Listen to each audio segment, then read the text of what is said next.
We are live. Welcome to Anime Relatable, guys. My name is Elijah, where we seek to take our favorite stories and the shows and characters that we love so much and point them to our unique human experience in hopes, definitely from a Christian perspective, that they can get a picture of the bigger story. And I'm excited about who I have on today. She is a podcaster, a speaker, she has so many of these other talents that I wish that I had. So I'm just very, very excited to have Delia from Culture by Culture on here today. Delia, how's everything going today? Oh, it's going great. Thank you so much for having me. Yeah. I mean, so there's a lot that I want to ask, but before we get started, I just want to know your backstory. I just want to know, just your history. I listened to your very first podcast with your dad, Yeah. and that was a little. I saw a little bit of the backstory just from your parents, but I would love for you to go a little bit deeper on that, if that's cool with you. Yeah, sure. Well, I'm Delia, everyone. Hi. Yeah, I'm a big nerd in like every sense of the word. Over at Culture by Culture, we cover like the connection between Black and Asian pop culture. However, like my nerdiness expands far, far beyond that. Like you name it, I'm probably into it, except for maybe like Star Wars and Marvel. To everybody's disappointment, I don't actually go to Marvel, but like Lord of the Rings, fantasy books. Like I was a big book nerd growing up. Like I just grew up in a household that was very pro, yeah, I guess pro being a nerd. I don't know.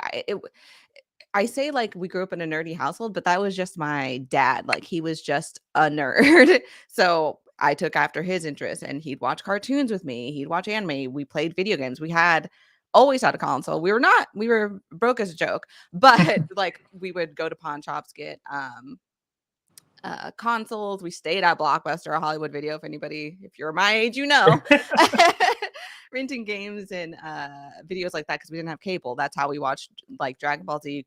If you listen to my first podcast episode with my dad, we talk about that. Like we watched Dragon Ball Z and stuff like that together. It was on rented video. Was how we would watch it. Mhm.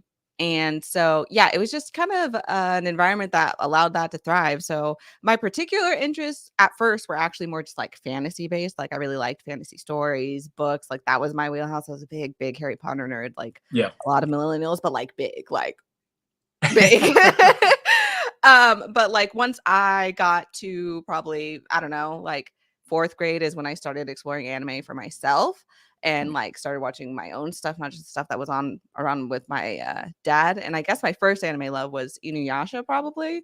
Okay. Um, and yeah, that the rest is kind of history. Got you. Cool. So besides Inuyasha, what were some of the ones that kind of really grasped, like kind of hooked you to be like, hey, I am an anime fan for life now? Man, I knew you were gonna ask this, but like, I will not say Young Me had the best taste. I will be clear. Okay. Like I definitely watched, Oron High School Host Club. I don't know if anybody knows. This one's a real one. Wallflower. If you know Wallflower, that one was a big one for me. It was about man, I can't remember her name. Was it Sunako? I don't know. But she's like really into like horror and stuff. And like her aunt, I think, wants her to become like a nice lady. So she sends her to live with these boys. Like it's a whole thing. It's probably not good. I have not rewatched it. I doubt it holds up. But that was a big one for me. But I also liked things like shonen. Like I love Naruto, Full Metal Alchemist. Um what else did I watch? Oh, recently I remembered that I watched Vampire Night, which is not good. Don't watch it. Okay. It's not good, but I was really into that. At that time when I was younger, for pretty much every anime I watched, I also read the manga because like you have time to do Okay. stuff like that when you're a kid. Some people still do. I do not have time like that to be doing Yeah. both anymore, but so sometimes I get confused like what did I finish the anime, what did I finish the manga because there's a lot of overlap in my brain, but those were basically what I was into. Got you. Yeah, I feel like so me and my wife had this like ongoing debate that she swears that she put me onto anime like when we first started dating. And I'm like, yeah, I was watching anime before, we got together, but she a lot of the anime that you mentioned, she was watching. And Mhm. like she to this day she's trying to put me onto Inuyasha. It's I just good. haven't I just haven't gotten into it. I'm sure I will, but I'm just like there's all these other like anime circulating around. Like I'm just like, where's the time to even, I mean, that's fair though. That's so real. yeah. so so besides like, anime, obviously, um, what were some of the other like sort of Asian influence things that you got into when you were, first starting to get into this realm of Asian pop culture? Yeah, anime was huge, first and foremost. And I did for a time, I was into like Vocaloid, and I had a little J-rock phase. I couldn't tell you who I listened to now. I do not remember, but we used to watch, J-rock, K-pop, those things like the old school. That did not come like YouTube was not well established. Like you were watching these things with the like, truly on a potato, like, it was Yeah. so bad. It was not good. I did have that kind of phase, growing up, and, of course, video games. Video games were huge. Like I said, my dad played video games, Mhm. and so I naturally also played them, like, from, like as long as I can remember, I've been playing video games. I'd be 4 years old, sat in front of the Nintendo, like Super Nintendo or whatever. Mhm. We also had an NES at one time, but yeah, I remember sitting in front of those, and then the N64. We were a big Nintendo family. So Zelda, Mario, all of those things. I was really, really into video games growing up. Which, interestingly, now I know tons of like women who play video games, but at the Yeah. time there weren't a lot of us, like, I don't Yeah. which I don't know that that was true. I think it just was, like, the fandom was so different then, like, women weren't as vocal about the fact that they were playing video games IRL amongst each other, I For think. sure. Yeah.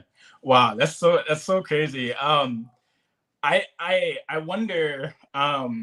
So yeah, like podcaster, your podcast, Culture by Culture now is sort of the bridge between Black culture, Asian culture, and I wonder, has your dad been an influence in the way that you kind of go about like navigating like these spaces?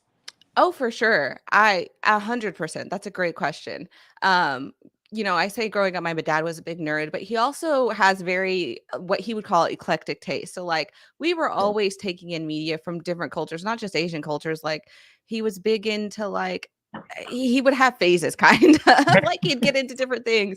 I watched Anthony Bourdain and what was it, that other one, Bizarre Foods with Andrew Zimmern, or was it Zimmerman? I don't know, but I watched those shows with him.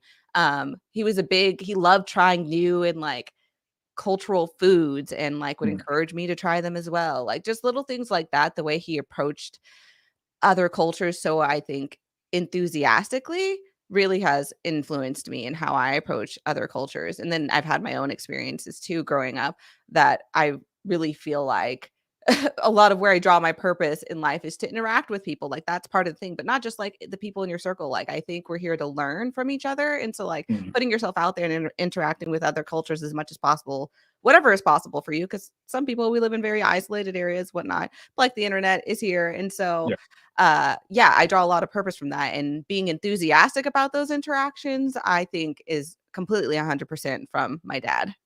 Gotcha. Okay. Cool. So I guess my next I guess question that would go into probably some more questions is what inspired you to start putting like sort of just this motivation for and with these influences and stuff, and start like getting into podcasting and speaking. Like what made you want to get into that, and how did you get into it? Yeah, I would say, like, I've done other podcasts, usually co-hosted with friends and stuff. Like, we have one called Tolkien Black Girls, which is Mhm. going over like Lord of the Rings, Tolkien, which is like one of my biggest fandoms. Again, you won't hear about it on Culture by Culture, except maybe me mentioning, but I'm a huge Tolkien fan. If y'all are huge Tolkien fans, come find me. Um, I've done things like I also have a podcast that's been on a long hiatus with my friend Connie, where called The Nerds Are Typing, where we do basically we analyze pop culture through the lens of like the Enneagram and MBTI, if you know what those are, Yeah. which is really fun. Um, so like I'm familiar with podcasting and I enjoy it, but I'd never done anything by myself. Like Gotcha. I knew eventually that was a challenge I wanted to put for myself, like to have a solo project, which girl, that was a lot. We're doing a lot over here. But that coupled with the fact that I've had this interest in like this overlap. I've seen it in play out in my life. Mm, And the way I'd put it to, I recently did an interview with Shallon Jazz, which is they're local creative partnership here in DC, and they talk about hip hop and martial arts. And how I'd put it to them is like, I feel like there's been these generational cycles of like our cultures being attracted to one another. Mm, Like for my dad's generation, it was very much the kung fu movies, the Hong Kong movies that were coming out. And then I feel like my generation, I'm kind of on the cusp of, but was very much anime, like anime coming to the scene and video games. yeah. And then I feel like this newer generation, which is more my little sister's age, it's a lot of like K-pop and K-dramas. Mm, Like that's the big attraction. Of course, like obviously these things intermingle, but like I see them as these eras.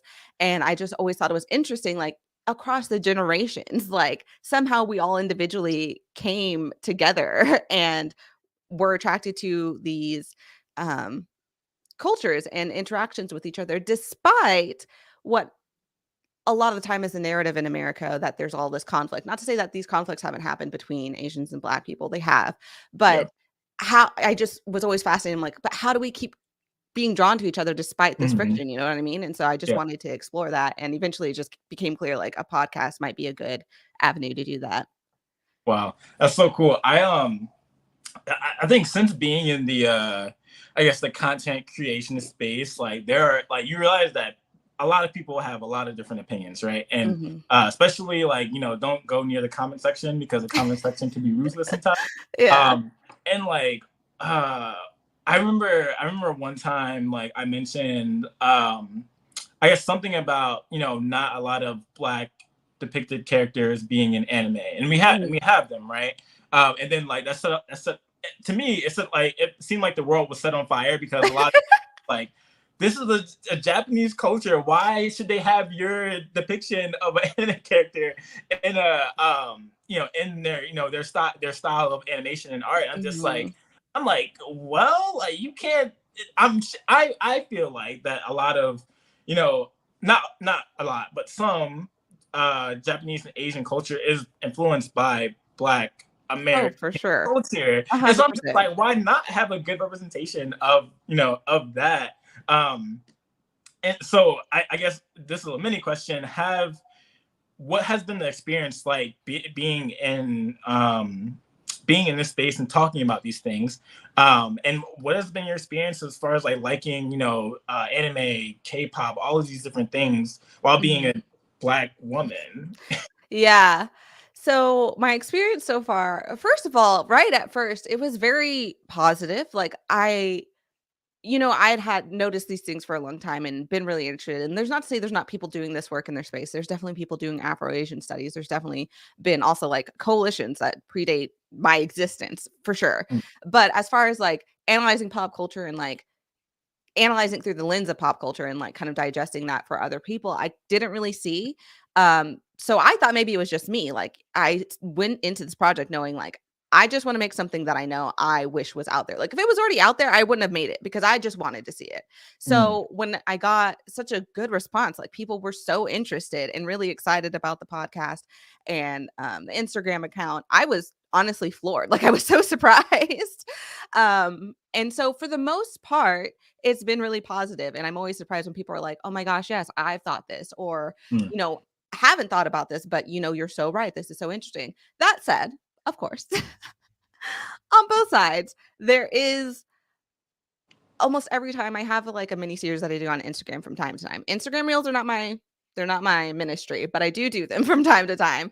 And I have a series called, Points of Black and Asian Cultural Connection, where I just go over, like, historical points of connection, and without fail, almost every video has at least one comment from each side, like, saying very disparaging things about the other, like, ah, Black people about Asian and Asian about Black people, like, often very I mean, I'll call a spade, right? It's yep, racist. It's racist. And like I at first went into the project like I'm not going to delete comments because I want people to like I know that there's conflict here, and I think part of what I hope to do is like build a bridge to like work through that. First like it takes more than pop culture. It takes a lot of angles, but I hope to yeah, be part of that bridge. But after like especially recently with the affirmative action decision, I was like, nah, I gotta I gotta delete some of these comments because people and I get it. There's hurt on both sides. Like I get that's my issues. I get the place where it comes from, but there is like vitriol, but nothing really directed at me personally, I will yeah. say. Yeah, I got you. It's crazy how the internet can be sometimes. Um, since you've been doing this, what's it like what's it been like to sort of just be a woman in this space as well, right? Because I mean, Mm. I recently just did a video on sort of just like the how anime can sometimes like depict women, Mm. sometimes, and it just be really like really crazy. Like it's sometimes like fan service and stuff like that's a thing that's like that is in our even our Western TV shows as well. But I'm like sometimes like I feel like anime can just be over the top, right? And Mm. um I just want to know what like how do you see that from like your perspective as a woman and also liking these things? Because I I don't know. I feel like sometimes like female perspectives on the way these things are viewed are kind of just like shrugged off because it's like Yeah. it's shown and it's geared towards males, but I'm just like, but does it have to be that way though? That's such a great Yeah. question. I realized I didn't answer your question about being a Black woman No, either, so I'll answer to both.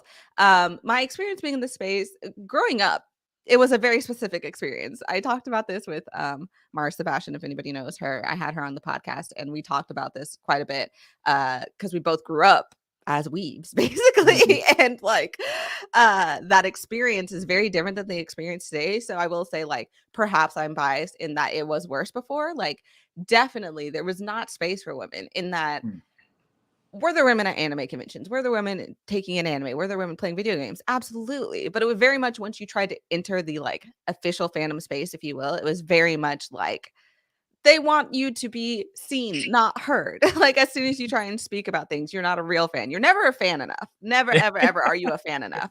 It doesn't matter how much anime you watch. If you don't watch the right animes, know all the lore, all the facts, even though mm. most of these anime bros do not be knowing Come on all now. that, it's not enough.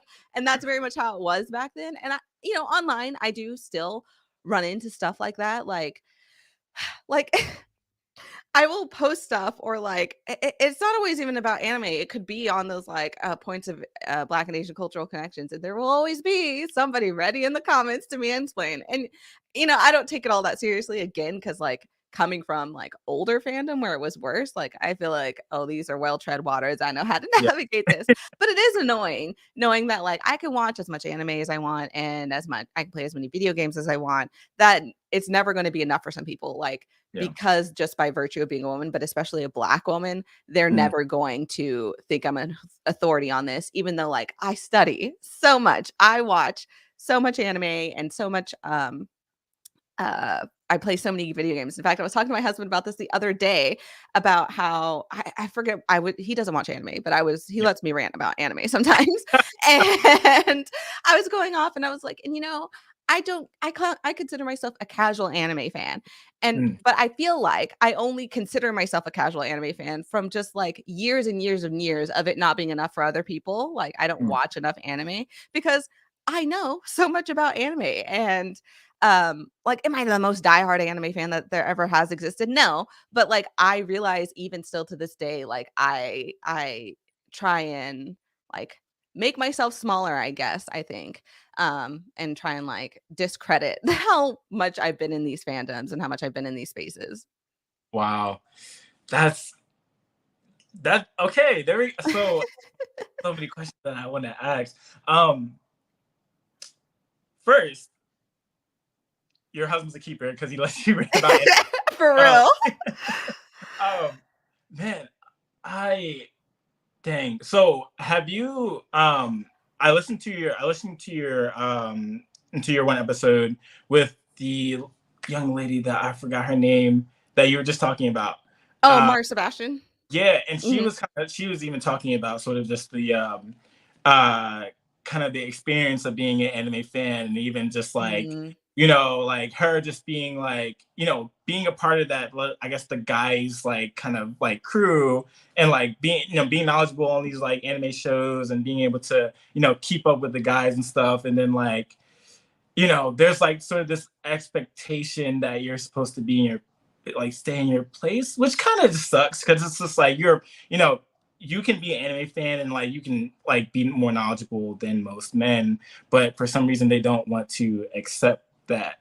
And I wonder, like, where do you think that comes from? Um, where does it come from? Boy, Listen, I wish I knew. But you keep it as raw as possible. And I can take all the flack for it, it. yeah, where I think a lot of times it comes from now anime's more mainstream, I will say that, but For sure. I can only come at it from my perspective being, like, an older is relative, but older anime fan, like, back in the early 2000s, you know what I'm saying? Um, and anime wasn't cool, like, these were not cool kids liking anime, like, we were not Mhm. like, the jocks, the preps, whatever you had at your schools, these were not the people watching anime, at least not open about it.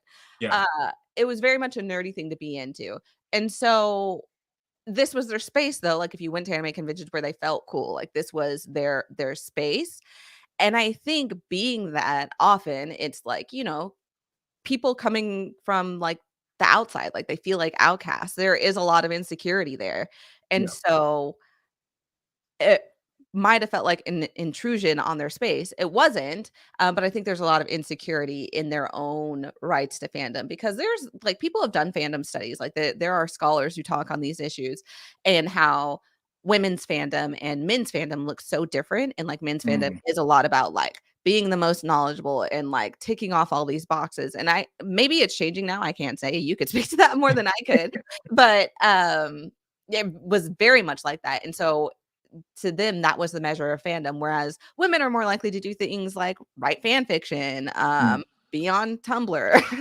for better or worse. Like that's their version of fandom and how they measure fandom, and it's very much almost like a qualitative versus quantitative approach, right? And so if you have people whose identities are very wrapped up in this fandom and they see the benchmark for being a fan as I put in all these hours studying things. I have put in all these hours in this game. I've done this, that, and the other. And they see somebody who's claiming to be a fan not doing that. Like that strikes at something in them. So ooh, good. Okay. that's how I see it. And like that doesn't make it all right. It Yeah. definitely doesn't. Like that's a you problem. Mhm. But that's from my experience what it's been. I can't say today because it is more mainstream now, but I think there's still probably some truth there to that. Got you. No, I honestly, I feel like it's very much still the same. I think Mhm. honestly, I know it was bad back in the day. We might be the same age, so we might, but Yeah. I know it was crazy for like it was crazy back in the day for like anime fans because like you said, it was very much like not the cool thing to watch and stuff. And but now like it is mainstream, right? You have people like RDC World One, like Mhm. I think especially in the black black culture space, like not that they made anime watching to be cool, but if you're seeing like this like these public figures of like people like of black people that look like you watching Mhm. anime and embracing it and also making money off of it, it's like, oh snap, like I can like embrace this now out in the open. um but I do think those metrics of being a true fan are still there for sure. Like I think Mhm. not even just for girls, but even for like for guys as well. Because literally, like you could like be ranting or just like have an opinion on an anime, and then like if you say something that just like is slightly off, you're not a true anime fan, right? Mhm. If you're not watching like the most like the if you're not watching like the longest like anime ever, which is like One Piece, like Yep. you're not I was gonna say One Piece. right. So it's like if you're not on Aaron's side in Attack on Titan, then you're not a true anime fan. So it's like all these different like check boxes or just a moving standard for you to be a true anime fan, which sucks, and I think it's kind of exhausting as well because it's like you like if you're so caught up in this, you're always finding yourself to try to keep up and be on it Mhm. instead of just being like content where you're at, which I don't think that's like there. Mhm.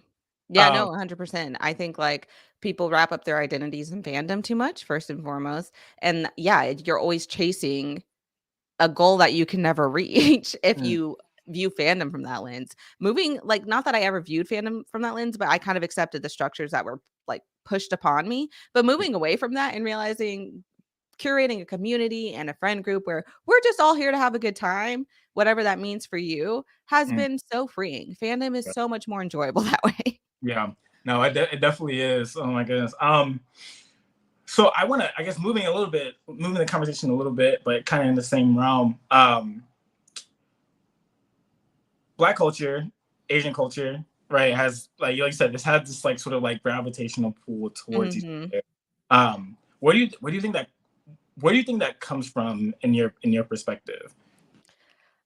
That's what I hope to answer through the podcast. Yeah. I don't know for sure. That's what's so interesting to me. I think there's a lot of things. I think there's historical coalitions that have existed in America specifically, but also in general. Like there was the Third World Movement back in the like 60s and 70s. So I think there's a history there that maybe we don't aren't consciously aware of, but I think that has created some pretty deep ties. I also think that, again, this is an American perspective, to be clear, but there is something to seeing yourself in another group.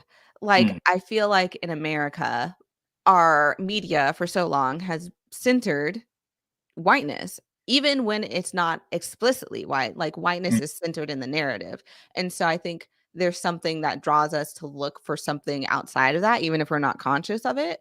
yeah. Um, and I think that has naturally drawn us toward both both us towards Asian media and vice versa. Like it's different than what the dominant majority is trying to make us take in. Mm, Um, and I again, my podcast covers Asian and Black pop cultural ties, and that's my focus. But I've had people say, what about like Latinos, and what about this? And I'm like, also that, like, I would love if one day the podcast was sustainable enough that I could spin off and look at other pop cultural ties. But I think in general, when you're looking at minority cultures in America, that's so far my answer. But again, the podcast is exploring it all, so my answer could change. yeah, yeah. No, I have this like I had this theory, I think, when it comes to like, black people, specifically African Americans, right? Because Mhm. like I think for so long, I think in my perspective, right? So, I'm black. I'm like fully African American. My wife, she is Puerto Rican, Spanish. So in a Ooh. way, she kind of knows like her culture. She can kind of trace it back and everything like that. And for me, to an extent, I can, but only if Mm. I like take a blood test through like 23andMe or something like that, right? Yeah. So it's like I'm not very much connected to my own culture as if like, if I was to be, strictly born in like Africa somewhere and be like, oh, Mhm. bet like my culture, I'm going to embrace it. But I think in my perspective experience that I think African American people have their own culture, but like I think you probably view it this way as well, but have had to take from other cultures to sort of make Mhm. their own culture. Mhm. Um, and I think within anime, and you push back on this for sure, but I think within anime, when it comes to, I'll take specifically for like shonen or just anything like that, Mhm. you have this like similarities with like struggles with the African Yeah. American person, and then you also see like this idea of struggle being in shonen anime, and it's like kind of working from the ground up, where it's like, hey, you have this enemy, you have this like you have this problem. Let's work hard to be able to overcome the problem, so that way we can like stop viewing ourselves as being on the bottom, like as Mhm. like has like American history is kind of like put it that way, but instead we're looking at ourselves through the through the eyes of this the protagonist of this of the of the anime, and being like, hey, we can be like that person too, right? I think like, I don't know, back in way before I even got into anime, Dragon Ball Z, like Toonami, all these different things, like this is popping off, right? And it's like so many people love this like brewing anime culture, where it's like, yo, every single like every other week you're hearing like a kid go like Super Saiyan. I'm just like, bro, Mhm. you don't have blonde hair, like what's going on here? But like some sense of like resemblance there, which I think not only to say for the African American experience, but also just for other people as well, other cultures as well, where they see themselves in Goku. But I think it's just something a little bit more, not a little bit more special, but I think there's something special there when it does come to, the protagonist of a certain anime or and things like that.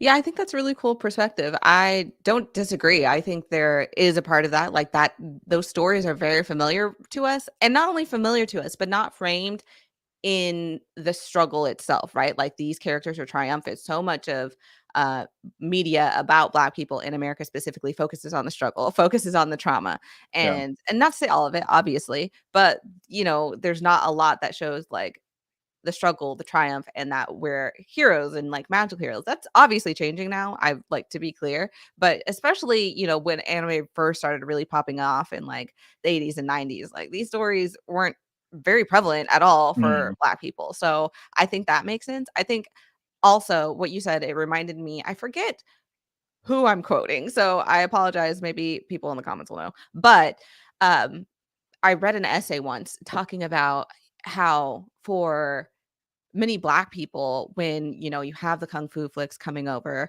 Mm. when they first started coming over in like the 60s and 70s, this culture was something so different from what they knew in that it was so old. Like its Yeah. roots go way, way back versus our culture as Black Americans, which the roots are shallow, so to speak, Yeah. and we can't trace things that far back. Like Mm. we've been told for so long at that point in history, and even still, that white culture is the highest form of culture. Like through our media, it sometimes explicitly we're told that. So then to get this alternative, this like Chinese culture at the time, that is so deep and rich and predates anything that white people were doing and doing Yeah. it better, I think really captivated Black people. Like, oh, there's this alternative and better, and like really, again, not to say there wasn't like racism between the two groups at the time also as well. Two things Yeah. can be true, which is a lot of what I study. Like two things are true at once often.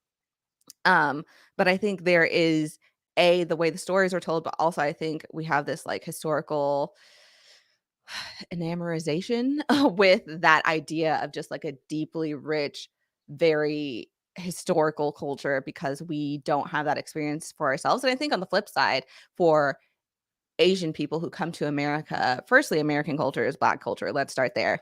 Let's But go. I think also the idea of being American, this is not what I mean. What I mean is, they are also pushed to assimilate. And so what does assimilate mean?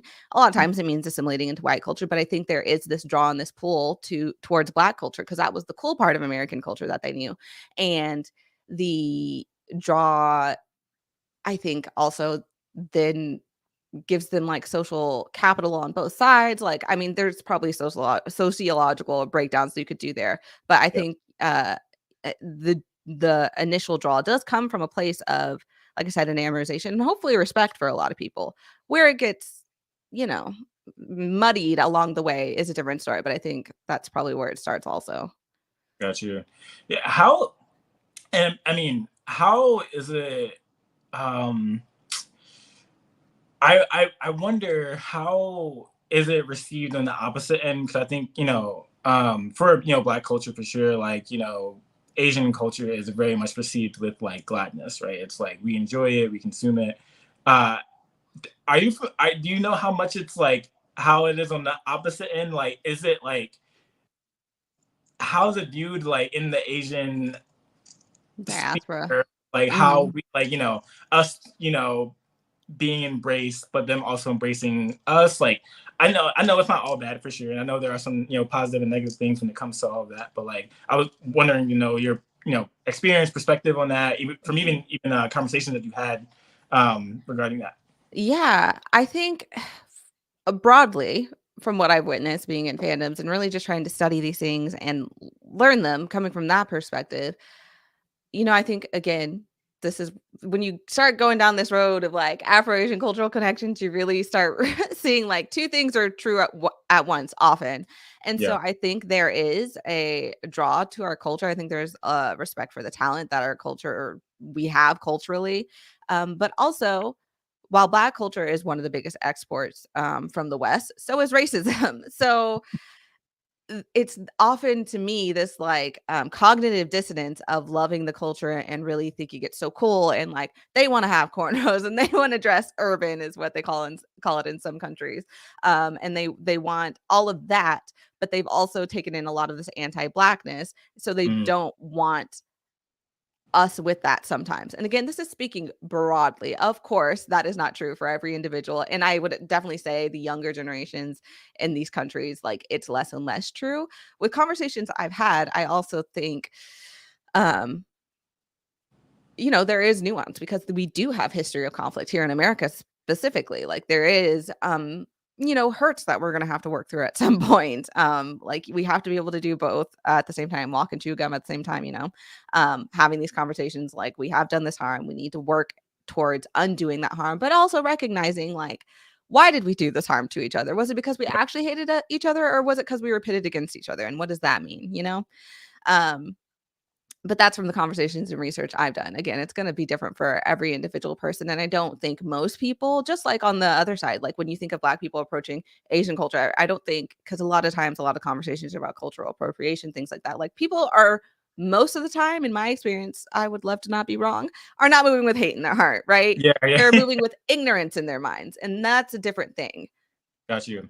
Yeah, no, that's good. That's good.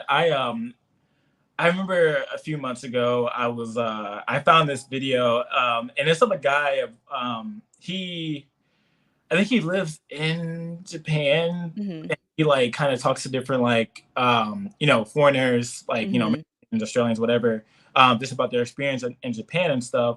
But there was this one particular video where there were a few guys, like I think in one of the biggest cities, um I think it was it Tokyo, that there were like dudes with dreadlocks. I'm just like, wow, that's like honestly like that's very cool. Like, and there are some people where it's just like, oh, like like Black people can't, or if you're not Black, you shouldn't wear a lot. Hmm. Just like you can do whatever you want. You know what I mean? I'm not, and I think the same as you. I'm hoping that they're not taking the culture and then like I guess also hating the people at the same time. Um, Hmm.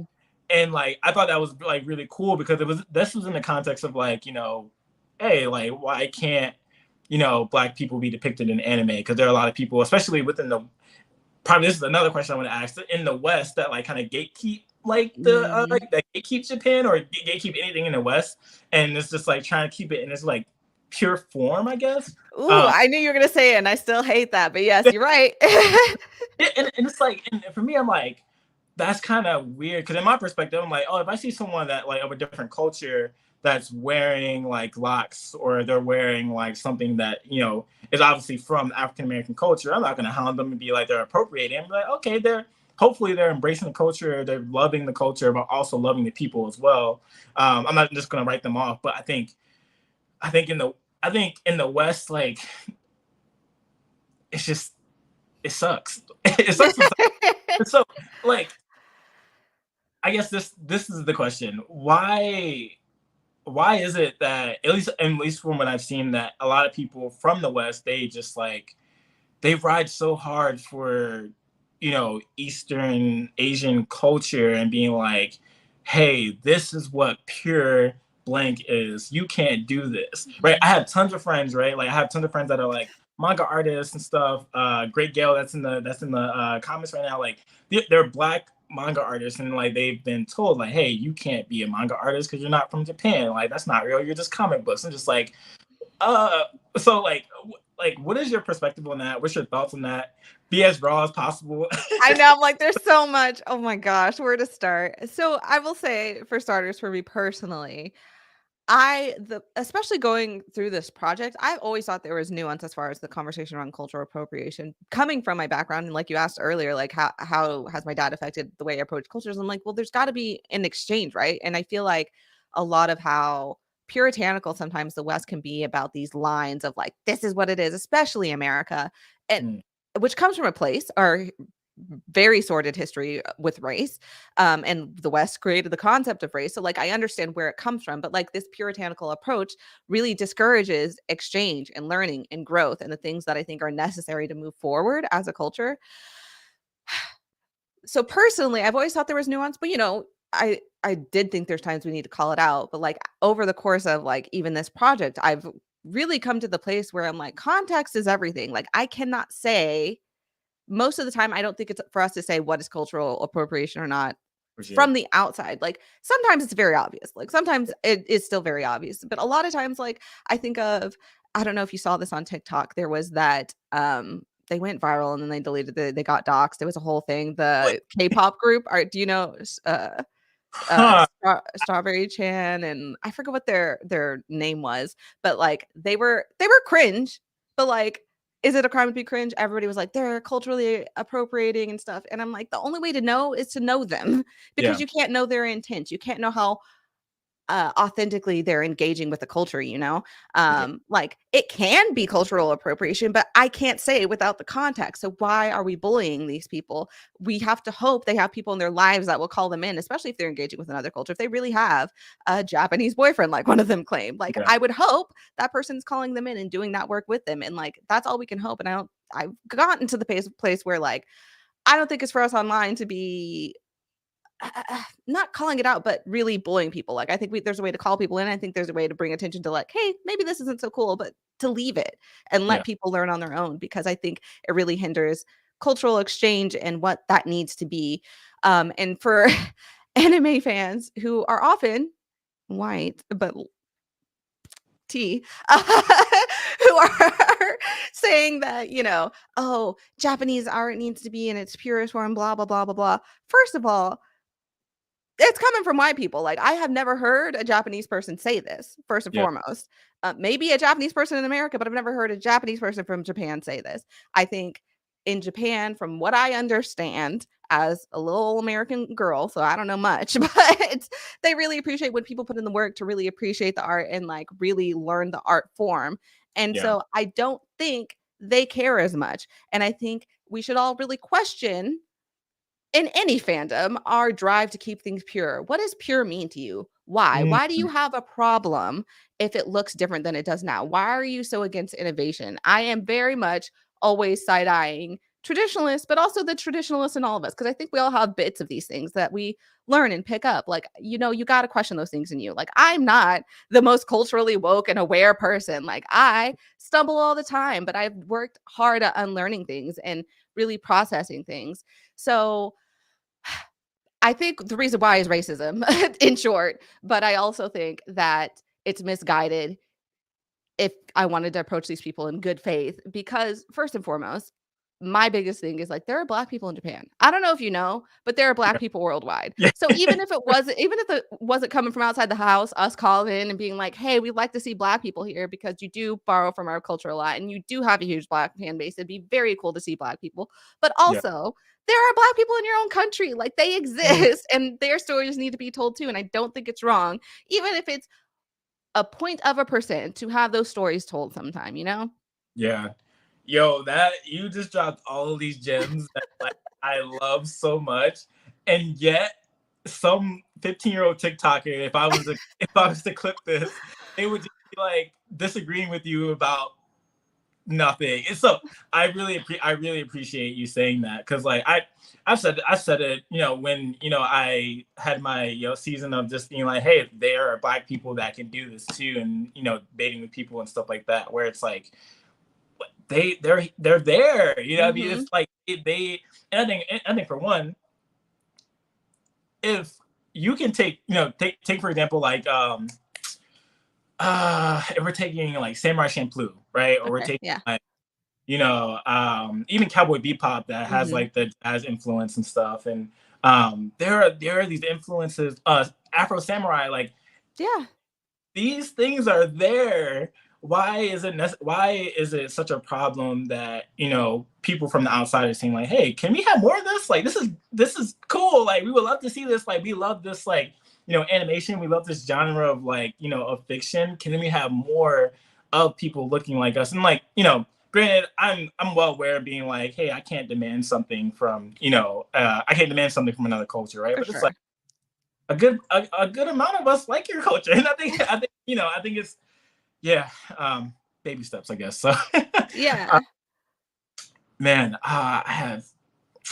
We don't have enough time for me to ask all the questions. So I will say, or I will ask for you, what's the hope for you going forward as far as like with your podcast, and for the future, in the future engagement of like Black and Asian culture, what's the hope for you like going forward?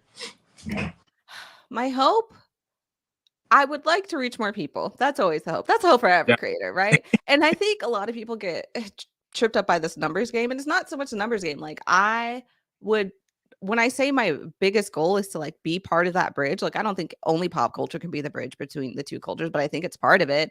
Yes, sir. I would love to be a part of it, and I think the only way to do that is to reach more people. And I would love to have more conversations, like get a bigger variety of guests on. Yeah. I'm working on it all the time. Anybody in the podcast space knows you do a lot of asking. Sometimes you don't get Yep. asking. That's fine. That's fine. But I do, yeah. I guess my hope is just to have more conversations and to reach more people, just because I think these conversations have been fruitful. For me personally, I felt validated in a lot of the conversations, but I think I've, from hearing from listeners and even from the people I've interviewed, like they've really gotten a lot out of the experience. And that is so validating. Like that Mhm. alone is just, yeah, really validating, really gratifying to know that like we're having these conversations and walking away feeling better about the world and more hopeful about the world. Like that's amazing. So I guess my hope is to do more of that. My hope for Black and Asian culture connection, I would like for us to I have an interview coming out actually on Monday with Jason Chu, and I would really like. We talked about this. He talks about living more outside the margins, Mhm. and how that's where the interesting conversations are happening, like in the gray areas. I would like us to get more comfortable with nuance and more comfortable in the gray areas to Mhm. have better conversations, because I think right now, for reasons that are responses to like cultural and racial hurts that have happened over time, I think we've drawn a really firm boundaries, but where nothing can cross over. And so I would like us to engage with each other thoughtfully, curiously. I think always staying curious is helpful, so we can have these conversations. Like I don't think we can heal the trauma between our communities.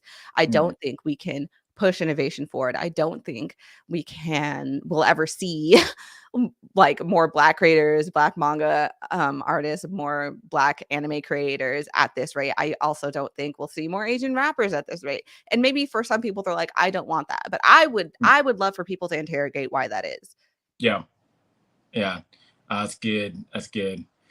Wow. I am deeply um impacted by your time. um, I, one last question, Sure. and you may not know this answer.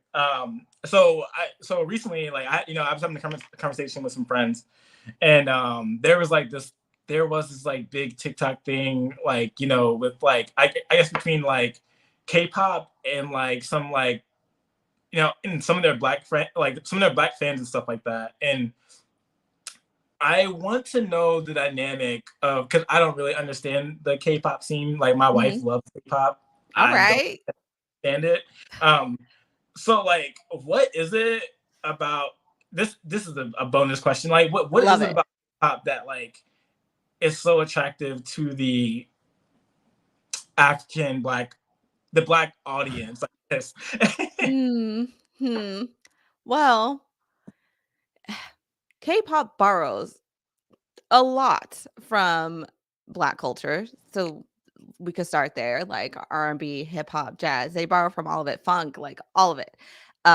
It's borrowing a lot and very purposefully. Like you can see like the grandfathers, if you will, of K-pop like have explicitly said sometimes that these are the things they're drawing on. They wanted to bring Black music to um America. And in addition, like Korean people were fascinated by Black music, through the cultural exchange that happened with the GIs going during the Korean War. That's a different conversation, but there was cultural, exchange there, and that inspired people to get into hip hop. Wasn't really a thing, but like jazz, like Black music and Black culture. So you any Black person, if you listen to like two K-pop songs, you will pick up on that. Like it's just very much very familiar. I think even if it's on a subconscious level, it's very familiar. So I think there's that. And again, I think it's the other part of, again, these are my personal thoughts, but I think it's that other part of seeing that recognition in the other, like the global other, seeing, experiences that are similar to our own or aspirational. Like, I think Yeah. being marginalized in this country is tiring. And so seeing what it could be like where you are the majority, I think there is some appeal to that on a subconscious level. So I think it's those two things. And it doesn't help that these people are very pretty and it's like very flashy. Like, psychologically, it's supposed to appeal to as many people as possible. Like, they've literally designed it to do that. But I think for Black people specifically, there is this like recognition. Yeah. Wow.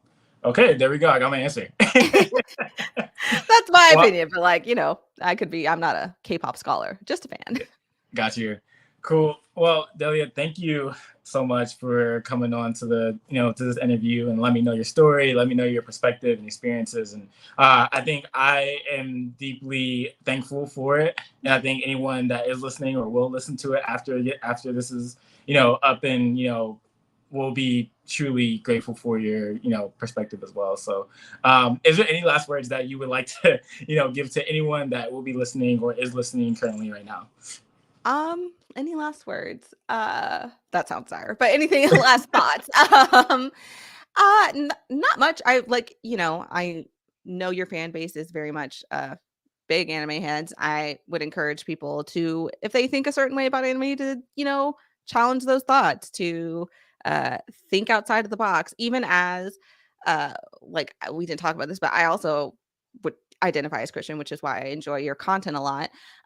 But I don't think there's anything wrong. This may be controversial. This is my personal opinion, but I don't think there's anything wrong with questioning your own beliefs and pushing back on them and exploring them, because that strengthens them at the end of the day, I think.